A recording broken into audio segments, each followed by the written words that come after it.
Batman and Robin, courageous warriors against crime, they are off once again to the rescue. Atomic batteries to power. Turbines to speed. Roger, ready to move out.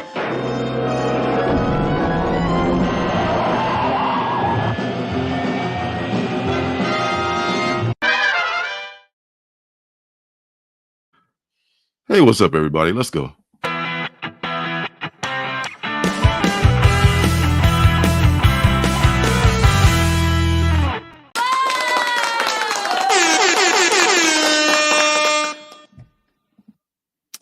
Hello, everyone. I'm Lorenzo. This is my comic son, Circumstances, also known as Marcus.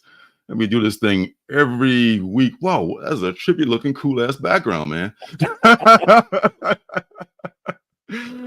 And every week it is sponsored by the Alternative City Shop. I not only love reading indie comics, but I've self-published several indie comics of my own. You can find them on my Alternative City Shop, which has a link below this video. There, you'll find, along with my comics, t-shirts, stickers, and mystery boxes, you'll find pins and magnets that are called CBOs, or comic book originals, which are buttons, magnets, and pocket mirrors that I make from superhero comic books. These are one-of-a-kind items made from images cut directly from comic books, not photocopies, so each one is unique. Wow. Yay! I was well, that's in the background. I was just playing with the virtual background settings, and that did look kind of cool, though. Huh? Oh, I imagine it. Am I stoned or something? It looks pretty cool. Oh, that is. Oh, wow. That's your logo. This that's is nice. my logo is actually my one piece of hypocrisy. And FOC and Chill last night, we talked about AI a lot, and I don't know if anybody really got my point, but the point that I was trying to make is that when it comes to AI, is going to be down to the consumer. Is the consumer hostile to AI, artificial intelligence art, or do they accept it? So, for example, if your favorite writer decides that he's tired of paying an artist and he puts out a book on his own and uses AI art on his own to put it out, do I say, well, this is my favorite writer, so I need this book anyway? Or do I take a principled stand and say, no, I'm supporting artists? That's what it's going to take in order for this to be stopped. And I just don't think that people are going to care enough to take a stand like that. And I'm sorry to say it, you're probably right. I don't think enough people are going to give a rat's ass. As if I can shop at the dollar store and get something, I'm going to shop at the dollar store. That's just the average. I was at the guys at the University of Chicago, the Chicago school, who came up with all these economics. They said that what the consumer really wants is just cheap goods. They don't give a shit like how they get them. Just cheap goods, and that's what the economy is based on. And that's why when AI gets better, and when you get to the point where you can write a comic book and just do AI art, I think it's going to happen. And that's that's sad. Like, I think that there are people fighting the good fight against AI art, but it seems to be a losing fight to me. Yes, play taps for all of us creatives. They hate us creatives anyway. How can we just get rid of them? They want to be paid for things. Can you imagine? They should be glad to get the exposure. And I'm firmly on the artist's side, but the logo that I use on Instagram and the logo I use on YouTube is AI, so I am a flaming hypocrite. And, man, you should just be ashamed of yourself. I would never think of I am a little ashamed. I would never use anything AI. I don't know what you're talking about. I would rather just not have anything than have something that was generated by AI. Man, it would be terrible, wouldn't it? Yeah. It would be awful. I'm glad that you're above that kind of thing. Me too, man. That's so funny.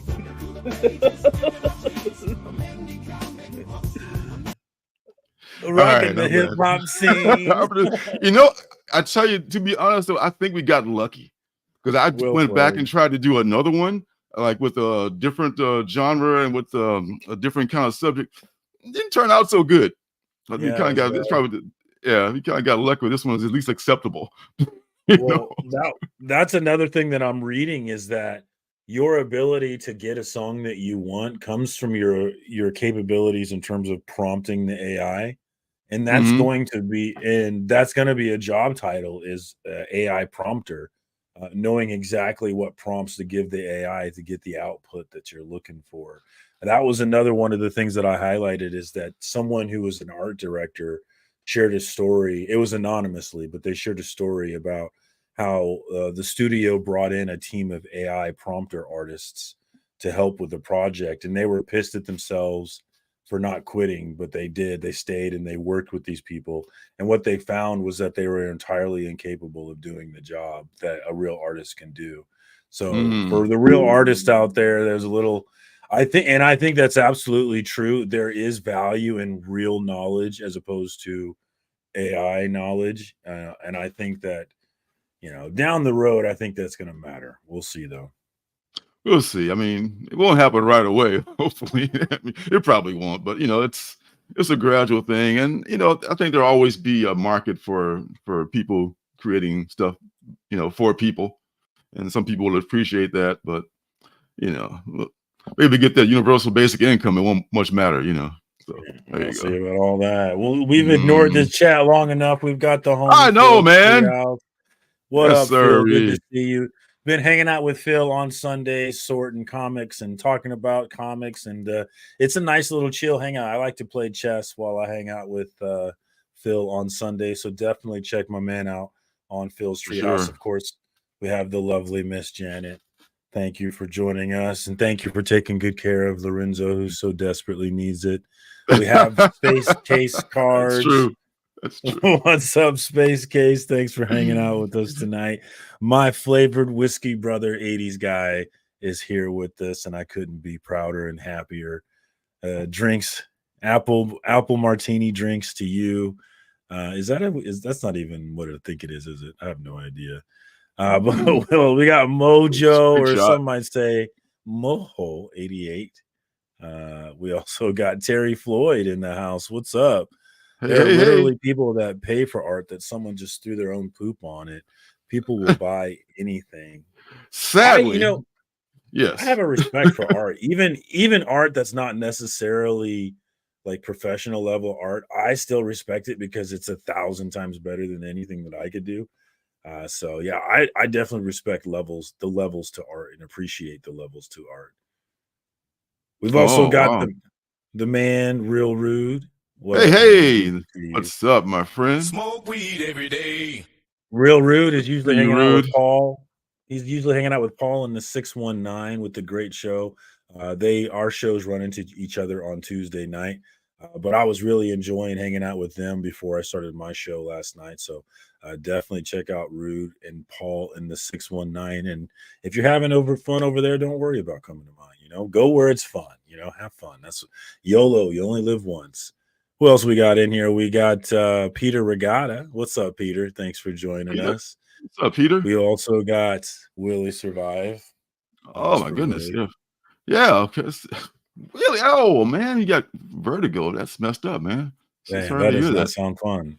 Hey, don't do it, man. Not with that money. Shout out to Sleepy Reader, who were you going to say something? I'm sorry. No, I just said, but pray for your balance and everything with the vertigo. Absolutely. Be careful, man. Yeah. Shout out to Damien. I recently watched it. It was funny. I was like, oh, Damien's got a new video. Let me go check this out. And I check it out, and he's got a shirt with my face on it. So that was wow. Surprise. Great haul video though. Always interesting. I like Damien's style to the videos that he does. So it's just a nice little calm. It's like, who's the guy that painted Bob Ross? Is that? Oh, yes, Bob with the curly fro. Yeah, like, that's how I feel sometimes hanging out with Sleep. It's just a nice little Bob Ross hang out, some happy little mistake, It's a happy mistake. It's just a nice little hangout. It's nice. I enjoy it. Yeah. Yes. So shout out to my homie, man. That was a funny shirt. We got James Phelps in the hizzy. Did you see Sleepy? Yes, I did see. Yes, I did. That was funny there because I posted what that was. Just real quick. I posted a picture because I was really excited about Something is Killing the Children. It was actually my first one that I had ever gotten. So I was super excited about it. And I went and got my coat on, and I had my wife take a picture of it. And I just made this like I'm hard face for it. You know, I was just real proud of it. And then I posted on Instagram saying, check out my shirt, guys. And then everybody took that and put their own logo over the Something is Killing the Children. So what you saw on Sleepy's shirt was TM Nerdy's shirt. And some of them, I know Legion did it, and I know Travis did it, Legion of Comics, actually sell the shirt with my face on it, which I'm not getting any proceeds from that. Not a cent. That's fine. No worries. No worries. But it was a whole thing on Instagram where everybody took that picture and put their own logo on it. I actually made a reel out of it as well. But it was a lot of fun. I enjoyed it. And I'm an attention whore, so all the attention was just gravy to me. No way. So yeah, so you know, I really enjoy being on a shirt. So so I don't need to be paid for it because that's enough for me. But yeah, thank you, James, for coming through. Good to see you, man. Is that we got my guy Beckerman. That's my homie. What's up, Thank Beckerman? God he's living every day. We need him. We need Beckerman to be here to keep me in check. We got my man, the myth, the legend behind the CBC Awards. Look for that this coming June, Brian? Of course. I'll be pushing for everybody to vote for Lorenzo to make sure he stays on that best reviewer stage where he belongs. So looking forward to that, guys. Be ready for that. We got to be mobilized. Not all subscribers are equal. Not all subscribers will actually move for you. So we need to be the kind of subs that move for Lorenzo, and I'm looking forward to mobilizing the army for that one. We also got my guy Chop and Drop. What's up, Chop? Good to see you, my dude. What's happening? Very good to see you. One of the biggest supporters on YouTube. Always good to see the homie Chop. Sleepy says that TM owes you part of that shirt money I paid him. It's okay. TM probably could use that money. And Beckerman asked who would bootleg Marcus's likeness, and of course he has to be like that. I think Beckerman is a little salty with me because he was in a stream yesterday for 4C Comics, and I came in hot, and oh god, I think he's a little salty about it. He came in hot to my stream last night, and here he is coming in hot once again. So Beckerman's a grudge holder. He's probably gonna hold that one for another week, but we're gonna get through it. Everything's gonna be fine. We got Wellbore. We got the homie Wellbore joining us. What's up, Wellbore? Good to see you, my man. Critical Entertainment is here. What's up? I got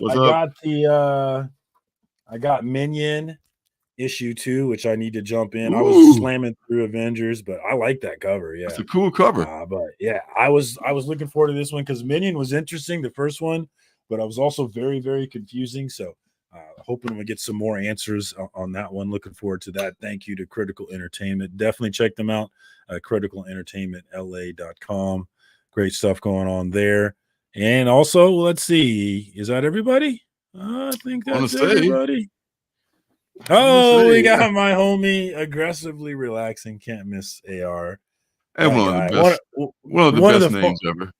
One of the funniest guys in this community, a guy you want in your chat. You definitely want him in your chat, cracking everybody up. So glad to have you, homie. It's going to be a great show tonight. Looking forward to it. All right. I think we are done. Beckham says, it's mutual admiration, sir. I want to be you when I grow up. You're awesome. All right. So yeah, we had a little technical difficulty last week, and haven't quite figured it out yet, so please bear with us. So we're trying to figure that out. I don't know if you're hearing it. I don't hear it. I hear things. I hear them. I just try to ignore it though. It's like try to. Well, that's the chat. Chat. Can you hear any static? Static. Is it either me or him staticky on your end? Chat. Let us know because we're trying to troubleshoot this issue and figure out what's going on. Yeah. Janet says sounds perfect. Sounds good to me. I haven't been hearing what I was hearing backstage. So. All right, let's look the gift horse in the mouth. Let's just go with that then. Let's hope we can do it. All right. So, did we get our books this week? Did we? I'll tell you what. Yes, we did. Well, you got a nice stack. Man, I read James Tynan Spectrograph. I don't know if you want to talk about that. That pissed me. I was triggered. That one triggered me. See, I was mad. Only reason I didn't pick one up from the LCS is because I fucked around and bought like 4 copies from my comic shop. So I didn't really get But I did. I can't wait to get them next. Is it next week or maybe a week after? I'm gonna have to get one from. I can't. I might be able to wait. Long story short, way too late. I might be able to wait. So but don't spoil anything. But so was it? Did you like it? No, or just pissed off about certain things? Tynan has been known to tug at your heartstrings by putting children in danger. Hence, something is killing the children, and he's absolutely does it in this book. But the way he does it infuriates me, and like it gives me anxiety. The whole book, the whole first book, I had anxiety about this thing that happened, and I couldn't and they keep reminding you about it too. So you can, hey, remember this thing? You need to be anxious about this. And I'm like, I am anxious about this, and I'm very pissed about it. So I hate the main character with all my heart. I hope she dies a fiery death. Ooh, wow. But yeah, I don't know if it's good or not, but he's definitely got me in my feelings about it. So we'll see. Now I can't wait. I'm gonna probably have to go back and get a copy just to make sure. Oh man, my FOMO alert. All right. Speaking of FOMO, Ultimate Spider-Man #4, the best thing they're putting out right now, next to Avengers Twilight. This is great. This has been great so far. Who's writing that one? Who's writing that one? This is Hickman, I want to say. Yeah. Okay, that's right. X-Men guy. I mean, I'm loving Hickman. I'm loving Tom King. So I don't know what to tell you. That's what it is.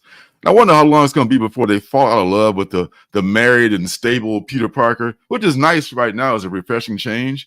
But you had that right before that Brand New Day shit jumped off, and people, he's bored, he's married, he's boring. So he's single again. Now Mary Jane's like living in some different galaxy with some other man, and God knows what ASM is going through. But this was a nice honeymoon period for this book. While it's still good. I read #3. One of the few books I'm caught up on is this one. So still great. I want to see Mary Jane and Peter, like me and my wife, like you and your wife. He's like, yeah, you might get into fights. There might, be ups and downs, but at the end of the day, you're still together, And that's how Mary Jane still together. And that's how they should be. They can have ups and downs, but they shouldn't be splitting up like they do. But not like that couple on Living Color who says they're still together. You remember that gag running? It was like it was kind of a thing. Trying to kill each other. And we still together. Yes. It was a great okay. I didn't remember. You gotta be of a certain age to get that reference, yeah. All right. Only one Marvel? No, 2 Marvels. Got the reprint of Uncanny X-Men 2. What is it? 130. I don't know my keys properly. I don't have this book.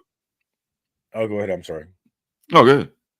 I was going to say, have you been voraciously going over the Taylor Swift album yet? Have you had a chance to pour through every single line yet? I respect the young lady, but I do not listen to her music on the regular. So no, I have not. I haven't either. But Instagram has told me that she says dazzle quite a bit on this album, and I think the last words was dazzling or something like that. That's what somebody said. Everybody's pointing to that as confirmation. I don't know if she'll be Dazzler, but I think it'd be cool if she was. But I think she's gonna at least make a cameo somehow, some way. There might be just like a passing cameo. I don't know if T Swift has the time in her day to even film. She's homies with Ryan in a movie. She's homies with Ryan, so okay. But, she might have a walk-on part, something like that. They probably just they're all messing with us now. They're just messing with us, Because so you don't think she'll be in it?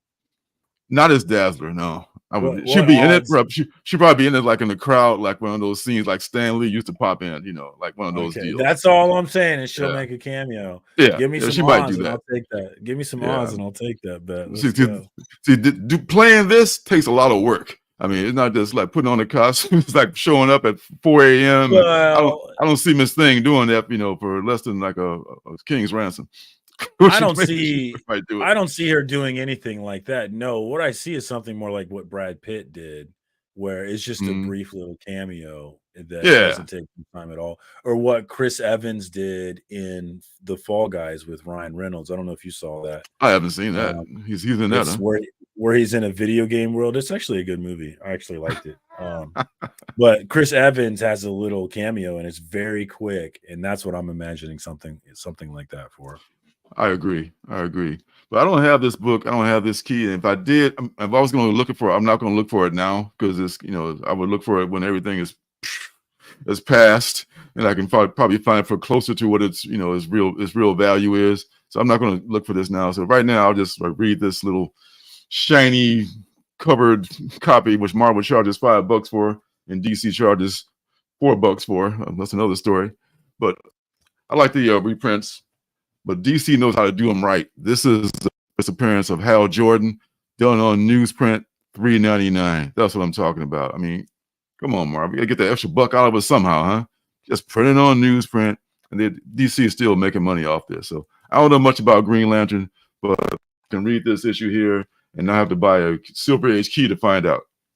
It looks cool. I like it. I like that old style, man. I do. Yeah, man. It smells like newsprint, the way those old books used to smell, and all that stuff, All right. So World Tree, one behind on this. I don't know if you're still on this or not, but you're kind of down on it. I'm still on it. I'm down on it. I'm still on it. I'm like 4 issues behind, so I do need to catch up on it.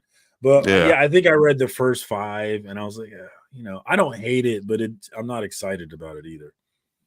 Yeah, I'm still kind of excited about it. I'm just a little behind because so many books and so little time. So still on this, still probably good. Dawn Runner. That's pretty much no Marvel. I mean, 2 Marvels and 1 DC. Dawn Runner from Dark Horse. This is about those giant mechs that has a celebrity operator, and it looked like it was something I would like to check out a second issue of, so I did pick that up. Pine and Merrimack. This looks like it's getting kind of dark with this ceremony that happened in the last issue. This is, I think, a 5-issue limited series from Boom. A lot of Boom in this 10-book haul. So this is number 4. You still liking that one? Yeah. Oh yeah. It's turning into something that the lead character did not want to happen. So there's that whole conflict going on there. So yeah, I like that. Man's Best number 2. I did like this. They're trying to make it as like a Homeward Bound with Star Wars or something like that. But there may be a lot to live up to. But it's a cute little story, and I'll check out the second issue to see if it's still good. Rare Flavors from Robbie's guy Ron B is he loves him some Ron B. Ron B. Yeah, one could argue that that's a very good writer, and I ain't mad at it. Obviously, I love James T, so I ain't mad at it. But Bueller and Bob are always giving him shit about Robbie's probably going to pick. I missed that. Don't you? Did you watch the episode from Monday morning? I think I saw you. I did. Yeah. And Robbie was on there. Yeah. That part warmed my heart to get them to make fun of Robbie's pick again. I really enjoyed that part, man. I was like, damn, I missed these Mondays. I want him back. I really do want that show back. And his pick was Uncanny Valley, which was also one of my penultimate books. So yeah, no surprise there. Great minds think alike. So yeah, that is number 5 of this. I think it's a 6-issue series. Really good Ron B book here, and I love that artwork too from Felipe Andrade. Really trippy looking artwork. It's like KTC, our girl is back, and I think the guys at Danger Room is holding that 1 per store copy for me. They sent me an email about that. Danger Room, shout out, man. I appreciate you looking out for me. Haven't read it yet. I'm gonna chill out on the variants for this one. I have read it. Sorry. Oh, have you? Okay. All right. Yeah. I just saying that I don't buy that many. I'll buy the FOC usually just blindly because it's usually a pretty nice cover and it's a virgin cover, and that's pretty much it. But I think I had a shot at the. I haven't even seen it. I think it's kind of a bloody cover as it usually is. But hey, it's a 1 per store, so I'll definitely take it if it's still available.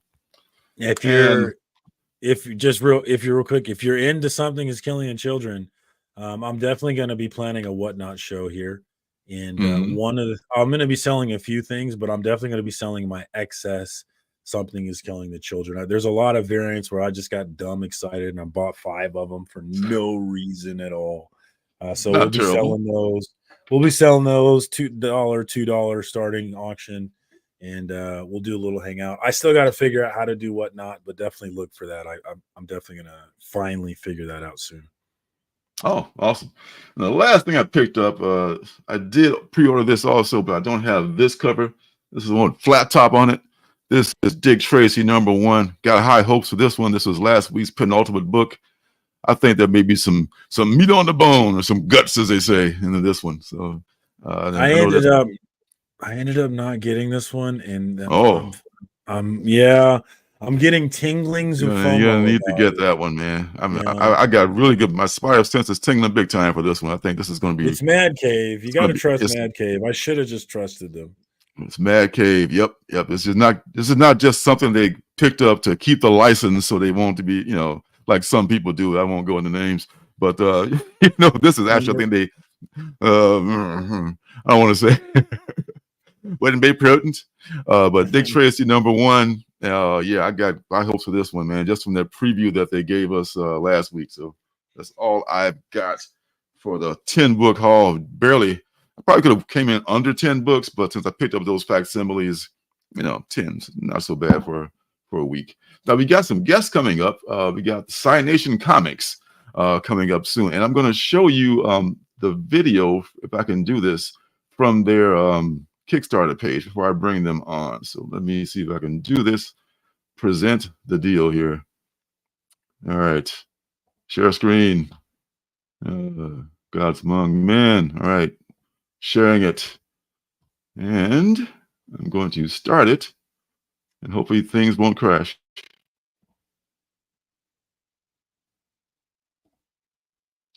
Oop, here we go. Started here.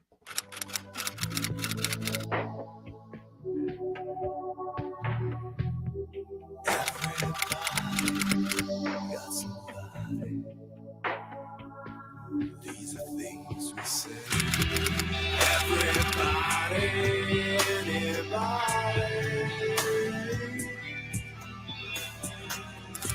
Everybody who's somebody, they all want me dead.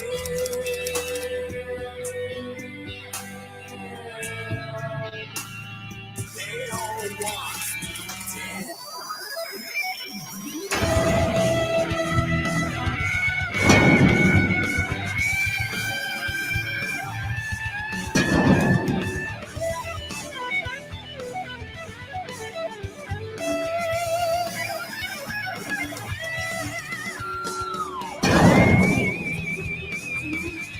I'm Aaron Mack. I'm Ben Sullivan. And I'm Josh Mack, and we're the team of Cynation Comics, the creators of Gods Among Men. Now, what is Gods Among Men? It is an unprecedented narco-noir. It's a socially disruptive true crime. And it's something that's never been done before across multiple mediums that are going to be interactive and will blow your mind. Awesome. How cool is that shit, huh? Wow. That's interesting, yeah. And they are fully funded. That's that's pretty good, man. Fully funded. The link is down below if you want to get in on it. Still, there's I think 5 days left. They'll be here to tell you more about it in a second, but there's a link in the description of the video, and I think you just put one in the chat. And fully funded does not mean that they don't want more funds, because you give them more funds, they can do more things with the funds, pay their artists more. So fully funded doesn't mean stop funding. It means we still want your money. So if you're interested in this, don't let that stop you. That's right. More is always good. So yes. All right. So without further ado, let's bring these young men on, the Mack brothers. And here they are. What's up, guys? Hey, guys. Hey. From Australia. How are you doing? Oh, great. Great. How about you? Well, thank you for playing that video. Oh, it's such a great video. Thank you. I hope I've lost weight since then. You look great. Yeah. Now, you guys are calling from down under, so it might be a little bit of a lag here, like it was last week when we had a guest from Thailand. So please bear with us, folks. You're in Australia, correct? That is correct. It is a lovely afternoon right now. We just wanted to darken things up to make it a bit more edgy. Nice. It's afternoon on Friday. Is that right? Thursday. It's still Thursday. Wow. Okay. Still Thursday. Still Thursday. Oh, so you're behind us, not ahead of us. Got it. God, it'd be 2 days ahead if it was Friday, man. My God, that's like Oh no, time you're travel. ahead of us. Today's Wednesday. I'm sorry. Yeah. Today's Wednesday. I got mixed up somehow. You guys were like, "What is he talking about?" No, I know, right? You are ahead of us. Okay, I got it. You're not we on just did time a- machines. I'm gonna We shut just up did a now. chat with someone from the East Coast, so now we're jumping to the other side with you guys. Nice. Nice. The west side, the best side. Don't take no mess side. What's up? What's up? Now, so tell us, guys. I know you've done other comics besides this one. It's one called Anna. Is that correct? Yeah, That that's is right. correct. Well, it's Okay. actually our only other comic. That was our very first venture into comics. So this is our second, right here. This is our second book. Nice, shiny. It's so Super shiny. foil. We love the foil. We love the shinies. Yes. I didn't realize I love foil so much until we got this copy back. This is our exclusive convention edition, and when I saw that, I was like, "This is the." Somebody described it as the foiliest foil they've ever seen, and I was like, "Yes, Yeah. hell yeah, all the way Very around." shiny. Oh yes. We love the shiny. Absolutely. We do. Just send it right to CGC or CBCS. Don't even touch it. Don't even open it. Yeah, You know, baby. Buy an extra copy to read, but send one to CBC. Yes. that's it. All right. So tell us about this this fully funded deal, this Gods Among Men. What's up with that? Well, I mean, the fully funded part was something we weren't counting on it happening within the hour. That's for sure. We did a lot of promotion and sort of build up prior to the actual campaign launch, but it was in the moment we streamed a live stream, and as a joke, I said, "Oh, in the first 10 minutes, wouldn't it be funny if we got fully funded in 1 hour?" And then it happened. People started coming in. Somebody pushed us right over the edge, and there's a video somewhere. We were just losing our freaking minds. Wow. You spoke it into existence. That's awesome. Yeah. I mean, it's a story that's been 10 years in the making, pretty much. Yeah. Now, what's the terms you use? Did you guys coin those phrases, or am I just out of touch? Narco, what was it again? No, we did make it up. Narco Yeah. Noir. Narco Noir. That's Yeah. pretty cool. I mean, I was so used to seeing people throw the term neo-noir around, and I know noir often with film, and I'm like, what's neo-noir? So I thought, I like alliteration, so let's call it a narco-noir, because it's got elements of both, and you kind of clue you in a little bit more about what it's about. Oh, that's cool. All right. So what is it about? It's like a drug gangster kind of a story thing, or It's based on true events, and we like to, for people who don't know what it is, we describe it as Breaking Bad meets Train Spotting. Meets true crime. Yeah. whoa. Well, you got me. It's kind of the Breaking Bad Train Spotting part is really there because I think it leans more towards train spotting, but it comes from the perspective of the dealer rather than the user. Oh, okay. Well, that's probably a more interesting perspective. I would Yeah. think. And who's the Yeah, writer, and the artist here? I mean, are you both writers, or? Yes, we're both. So basically, Josh is the original ideas guy, and I just kind of adapted and do all I do the frantic typing while he paces around the room, just kind of dictating stuff. It's a good team. Yeah. So yeah, it works. We've been brothers since the beginning, and working together since like 2017. So we've got another artist and colorist on board our team. Oh, you have a question, Marcus? No, I forgot what I was going to say. Actually, sorry. I was listening to the answer. You left him back at Thursday. I did put in the yeah, I'm all discombobulated. I did put in the links for the Kickstarter and also the Instagram profile. So if you're on the gram, definitely get them followed. Link in the chat. Yes, and there's a link tree on your IG account. Now, as far as promoting the book, was it purely all organic promotion, or did you have to, I don't know, go out and buy ads and stuff like that? Was it just all just hustle on you guys' part? It's actually we really got surprised because we don't have the money to buy ads. Tell me about it. It's Doesn't make it all that more impressive, that you got this done without that, It's a good old fashioned hustle. Sort of like back in the day when like NWA would sell CDs out of the boot of their car, kind of thing. And you gotta want it. Yeah. Yep. And you know what? That kind of marketing still works because how we really, I guess, introduced ourselves was not in the comic community. It started out in the music scene locally with our other comic, Anna. And we did that because we had already begun development of Gods Among Men. We were nearly finished with issue 1. So we thought, why not? We've got the resources. Let's come up with a concept and we'll do a little preview, if you will. 6 pages we did. Yeah. Well, we started basically selling it as merch. So our first step into the comic world was through the music world, which was bizarre. Oh, okay. Starting with the merch. Nice. Yeah. Oh, my God. Okay. Do you have a background in economics or B school or anything like that? Or just like your God-given hustle that came up with these ideas about promoting your stuff? Oh, University of the Streets. Hard knocks you. That's what I'm talking about. That's all right, man. Gosh. Man, that's so man, tell us about the other book, Anna. I mean, I saw like on your IG you got this young lady posing with you. She looks a lot like the character. What's that about? So this is my band, Anna. That's my wife, Anna, and that's me over there with the pink hair. I don't have the pink at the moment, but it's yeah. I see you want the pink hair. You have the green hair. That's awesome. That's how we tell you apart. Okay. It changes all the time, but yeah, in the comic we went with the pink. Nice. And match for the guitar.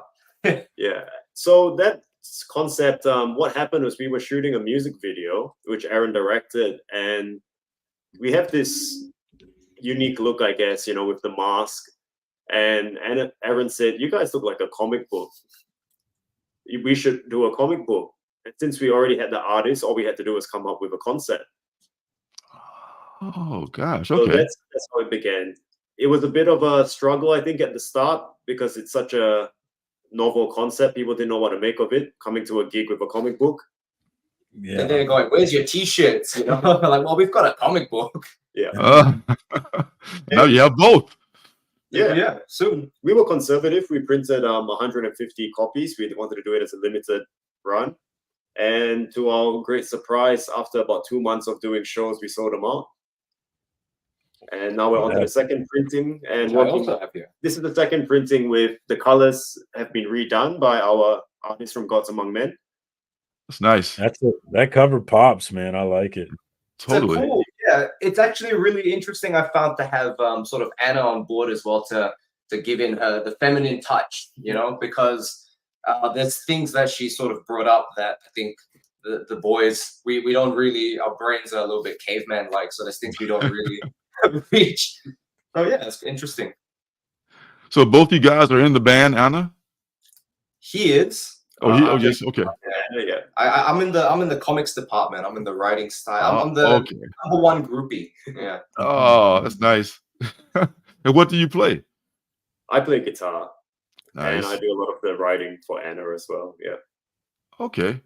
Yeah, having that whole that end with the music industry was probably big for the comics thing kind of just came secondarily, I guess, as you in a way.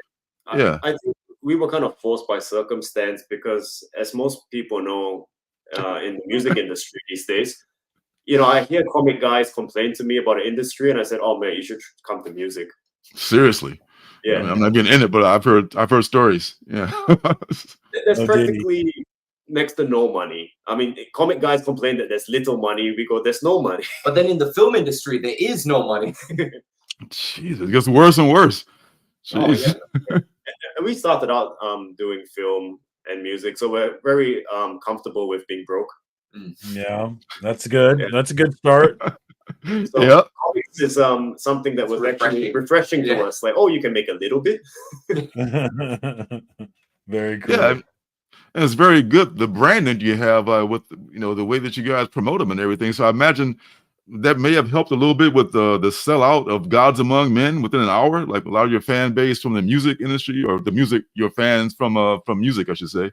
Yeah, it's definitely been a crossover, which has been awesome because as time went on, running the merch booth at the gigs, I started to see a massive crossover between fans of metal and fans of comics. And I think appealing to that market has been quite beneficial. I think we've definitely seen some crossovers into Gods Among Men. Oh, cool. And I love how, and this is what I was going to say earlier that I forgot actually, is I love how you guys are spreading the gospel to people who aren't necessarily, comic book readers were very niche, very, very small, very, very niche. And it sounds like you guys are going outside that box, which I love, opening the tent a little bit. So I'm excited about that and definitely cheering it on. I think at the start, because I don't know a lot about comics. I'm not somebody who's read a lot of comics growing up and all that. And when we started these projects, I told Aaron, our goal is to find a way to get people who don't read comics to start reading comics. That's what we need, man. That's what I'm talking about. That's for a guy that doesn't read comics. That's a great philosophy. That's what we're trying to do here. We try to bring more people into and that's a great way to do it, crossing over with the band and everything. Yeah, I think that's how we've tailored not just the story, but even the way it's presented and everything. And he's a great case study because he's not, usually into comics. So if we can get something that he'll go, yeah, I want that for myself, then we're like, all right, good, we're on the right path. Yes. I think indie comics are great for that too. I mean, I love the old stuff. I don't know what you read when you were growing up, but we all read Superman, Batman, name a superhero here, name a group here. But the indie comics, I think, really have a great chance to cross over to people who may not even care about those characters. Mm-hmm. I guess because we're not worried about pissing off any established fan base, so we're like, yeah, let's just go wild with it. Yep. Got to worry about losing any licensing deals. Going to have your character on some underoos or something, so you don't have to worry about saying bad words here and there. That's just more freeing, I would say. Mm-hmm. So, what did you read when you were coming up, as far as you remember back in the day? Oh, you should start this. If I limit it to comics, I would say the first thing that made an impression on me was Curse of the Spawn. Ooh. Todd McFarlane? Yeah. Specifically, it was issue 8 of Curse of the Spawn, the one with Suture. Yeah. That was the first comic I remember getting. Everybody else was into, of course, I grew up in the 90s, so we watched the X-Men animated series and things like that. But Spawn was what really grabbed me because it was so different. I didn't think that you could do this in a cartoon. Yeah. And that always stuck with me, that as Aaron got older and he started getting into, he was feeding me with all the trickling in. It's like, hey man, if you should get into Spawn. Yeah, because he was with a lot of people who were into Marvel at the time with all the films, and I said, nah, forget that. Check Spawn out. There you go. Yeah. Well, that was my first moment of conversion. Was I managed to get my hands on a copy of Spawn issue 5, first appearance of Billy Kincaid. Oh man. That blew me away because I had read a couple of other sort of like Marvel and DC comics beforehand, and I went, wow, you can do that? You can, be so confronting and be visually be visually really in your face, and that kind of awakened something inside that now it's kind of ruined comics for me. I just want confronting shit. Yes. They're out there, man. They're just like, they're not the most popular comics, but you guys were into Uncle Todd McFarlane back when he was going through some, he was McFarlane's not that great, but he's just a hack that draws like all these lines on the page. Now he's finally getting his accolades. Now people are like respecting Spawn for the great character that's been around for how many years? 30-some years, something like that. So he's getting his accolades now. So, and you were with him from the start. So good on you guys. 351 issues. And what up to Cali Comics? Thanks for joining us, homie. Links are in the chat to Cynation Comics. Hey, Cali Comics. You guys know Cali Comics, yeah? You know Cali Comics, yeah, we do. That is correct, yeah. He's everywhere. He's everywhere. That's awesome. All right, so man, what do you guys got coming up now? Obviously, now that the Kickstarter is almost done, what's this your first? Did you kickstart for Anna too, or was that a different kind of a model? So Anna's a bit different. What we're doing with Anna is that we want to make it something that's exclusive to gigs. Although we've had some friends reach out to us, they want to get their hands on one, so we've made exceptions here and there. But for the most part, it's only available at our live shows. And what we're gonna do?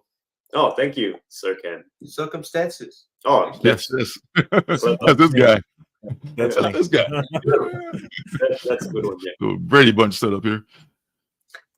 So with Anna, what we're gonna do is that the most recent issue will only ever be available at gigs only, but then back issues will be available online later on. So now that Gods Among Men is done, we need to. Well, we've begun work. We've begun work, yeah, on Anna issue 1. That's awesome. So man, and then comes. Go ahead, Marcus. I was gonna say those concert copies are gonna be the rare, hard to find copies that everybody's gonna be. That's what I was thinking.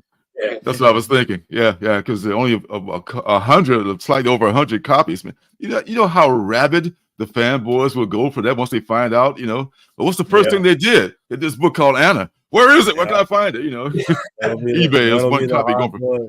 Oh my God, man! I think at this point in time, there's 3 copies in the US at the moment. But they're wow. Wow. All on the East Coast. That's what I call rare. Oh man. That's awesome.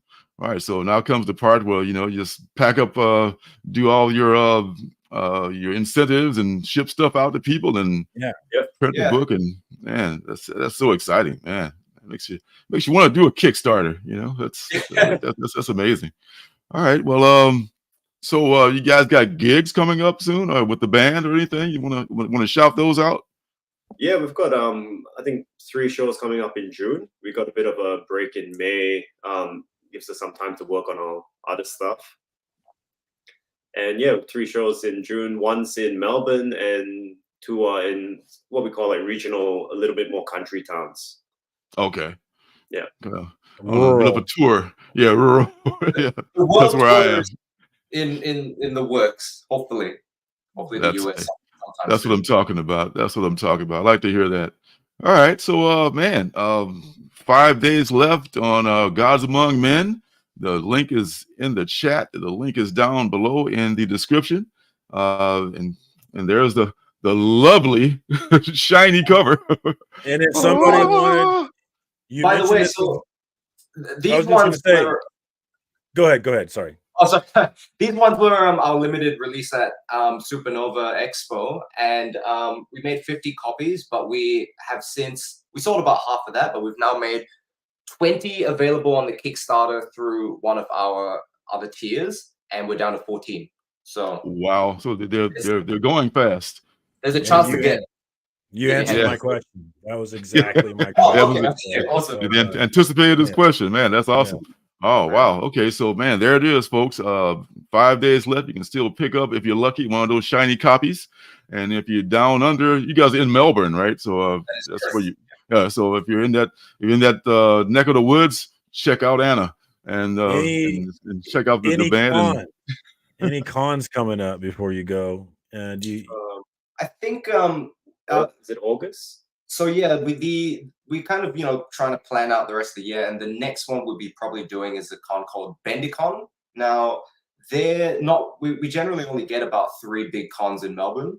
Bendicon, I would say, is sort of on the slightly smaller end, but they're a bit more comics focused because some of the cons nowadays have geared a little bit more towards cosplay. Sure. Yeah. So Bendicon, I think their motto is putting the comic back in Comic-Con, which as it should be. I think that's cool. So it's apparently what I've heard from people is that it's a really good con to go to, especially for comics. So I think the plan is late August we're going to be there. Awesome, man. Very cool. We got some homies in Australia, so if you guys are in the neighborhood, definitely check it out, man. Woo. Go check them out. Check out the Kickstarter, man. Hey, the Mac brothers from Cynation Comics. Thank you guys for being on here, and man, good luck with everything in the future. Cheers. Thank you, guys. Thanks, guys. Very cool. Thanks for jumping on, fellas. Take care. Wow, that's man, those young men got it going on, don't they? Yeah, they're some go-getters, right? I should go get something. That's what I'm talking hustling. about, man. It makes you excited about makes you want to go create something and make some stuff, and man, and they Well, did it so perfectly, I had the thought. I think it was something you said though. Is like, are you thinking about maybe you doing a Kickstarter? You've built this platform on YouTube. You probably have enough people on this platform that would be willing to shell out some bucks for you to give us some new content in the form of a comic book. I don't know if you've got anything running around in your brain, but I know I'd be down. I've got an idea for. I need to reprint the first 2 Ninja Bunny Assassin stories.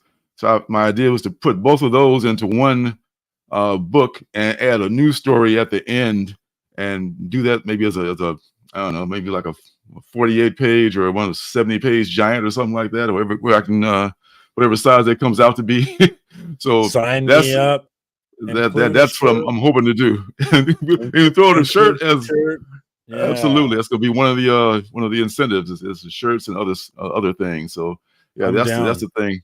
That's the thing. I'm hoping to get started. That's one thing. I'm also like, I talked with someone straight. I don't have enough stuff going on. I talked with a person in the area in Olympia who's has an idea for a children's book, and they pitched it to me, and it's a pretty cool idea. So There's I'm some money in that. Sell that on Amazon. yeah. I You can mean, make we think about bang. we think about doing a Kickstarter for that too. Because I like that idea. And then yeah. put that thing on. I know people who just sell children's book. I mean, I don't know nobody personally, but I've heard of people who just sell children's book on Amazon, and you can make a lot of money that way. So Well, I that might be really the way like to that go. idea. Yeah, get it printed, and then we can sell it all over the place. Yeah, I that's really awesome. like that idea. Yeah. Yeah. And we got end of said. Thank you, We got Kelly. end of Zed coming in saying he'd definitely be down for a Lorenzo Kickstarter. I We got appreciate Cali that. Comics also All you down for it. guys. You got Yep. Circumstances also down for it. Hey, it's our buddy Larry Love. What's up, Larry? How you doing, sir? Larry Love. All right. Larry Love. It's tea time. Damien Always tea says, time for us tea drinkers. Damien says, "Do it, Lorenzo." The homie Shop for Comics on Instagram. He sells a book on Amazon. Oh, okay. So yeah, definitely a way to go, man. I like that idea. I like it too, man. Man, it's so inspiring. All right, so what else we got here? We got one thing. I got one thing for what's good. So let's cue up the the promo for that, and let's do what's good.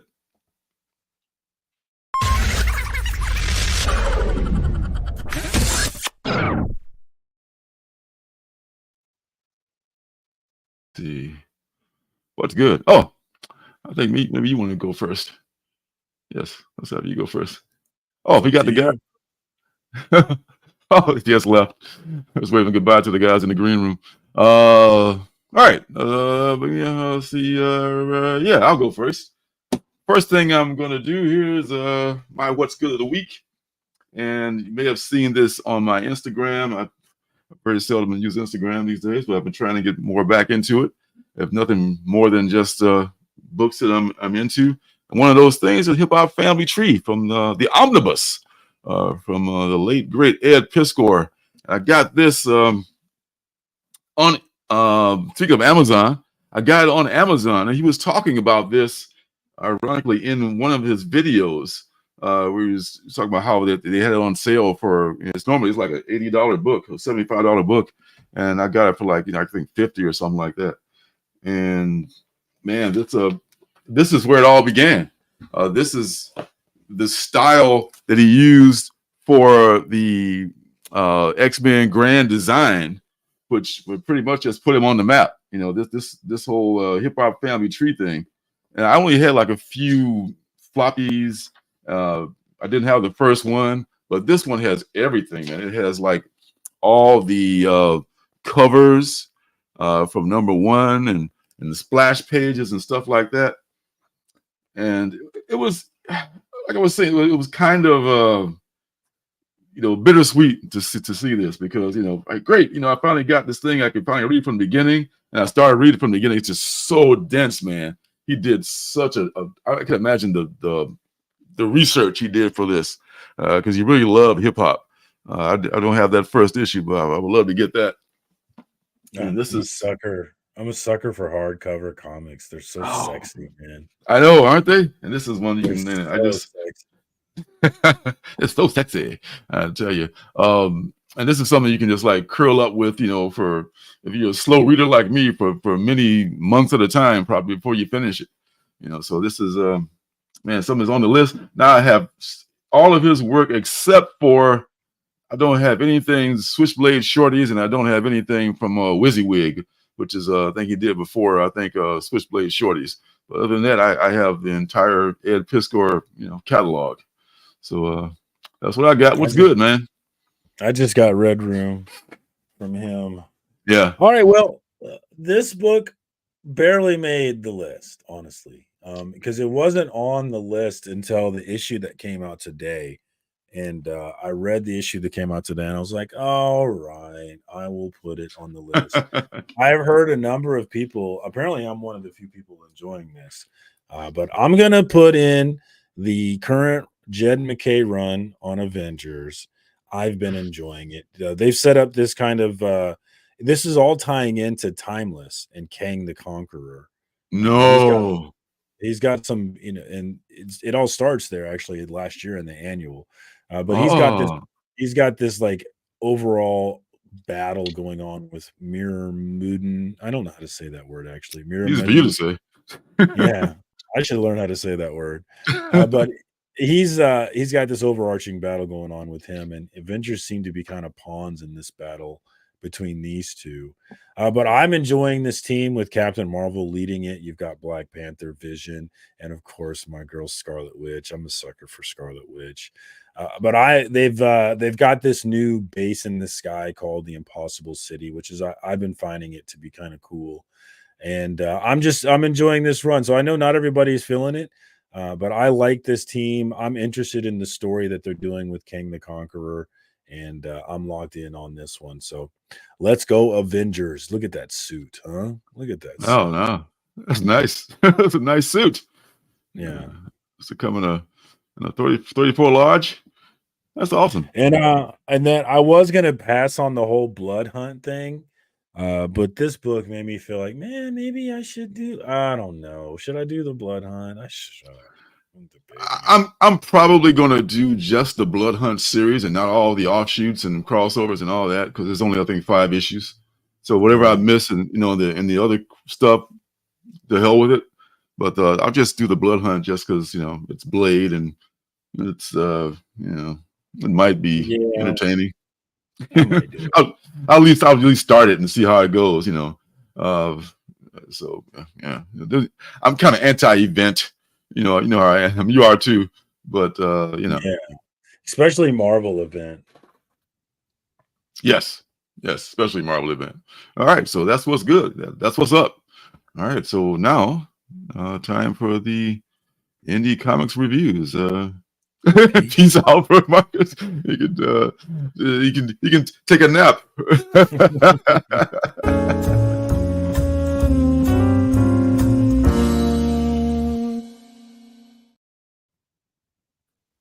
Hey, what's up, everybody? Welcome to Indie Comics Reviews.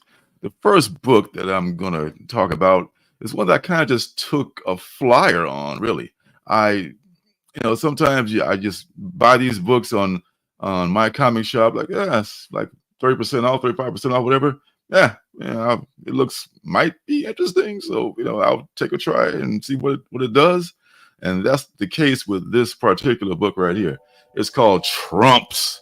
No, nothing political, nothing at all. So, stop. And this is from Silverline, and it is written, I can read the person here. It's written by Roland Mann, and the penciler is Anthony Piera, and the inker is Thomas Fiamonte. And like I said, it is on the Silverline imprint here. So, what is Trumps, you might ask? Well, it's this thing where, like, these, as you might imagine, this realm called the deck. And from time to time, the deck gets shuffled. and when the deck gets shuffled, another suit takes charge and it takes power of the kingdom.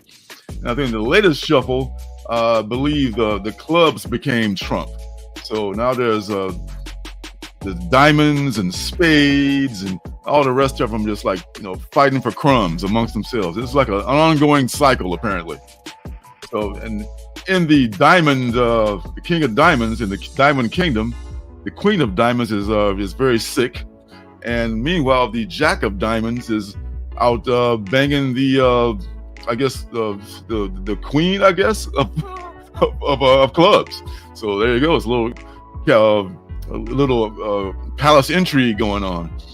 This other guy, I think the king of spades, he's like maybe secretly gay or something. So there's a lot of little stuff going on behind the scenes here. And I'm not sure if there's like more than one.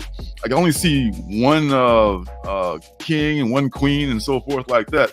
But there may be many other like non-face cards, like 10s and 7s. How do you have a kingdom of people? You can't have just one one suit. There has to be a bunch of people. So many unanswered questions. And the big Joker is like this really crazy looking dude, kind of like the Joker from Batman. But the writer, the guy, what's his name, Roland Mann, he explains like his inspiration and his idea for that whole world of Trumps and suits ruling and things like that. And it kind of made sense in the back matter. So, it's a very well drawn book. It's not, it's, I guess, a simple concept of cards being alive and shit like that. But hey, it was a fun book. I took a chance on it. I wasn't completely disappointed.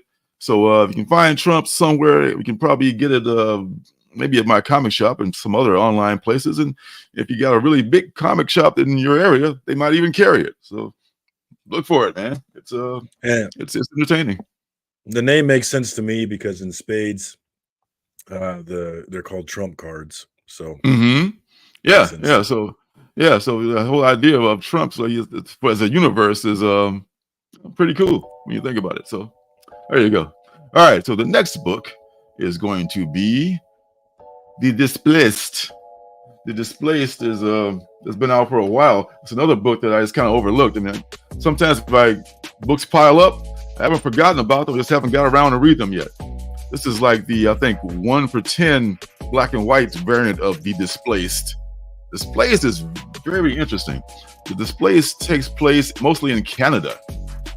Oops, sorry. Oops. The Displaced takes place in Canada.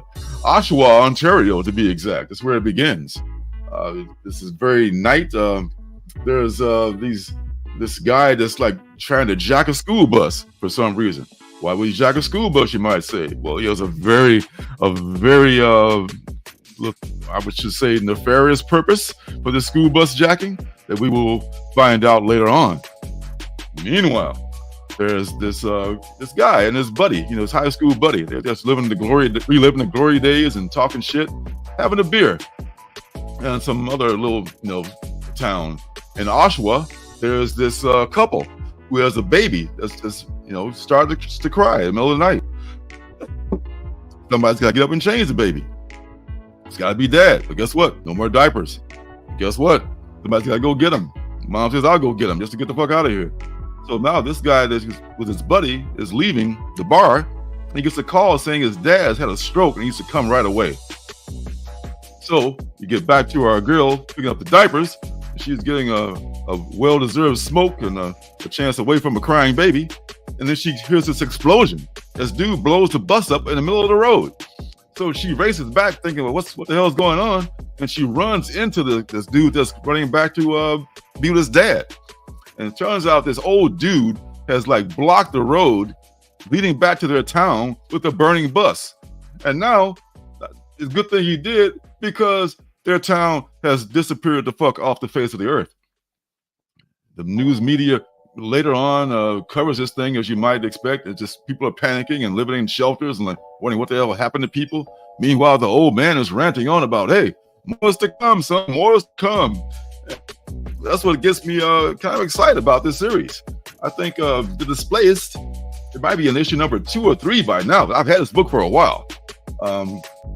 This is another Boom Studios joint, and I kind of like what's going on with these two different people and what's happening with them.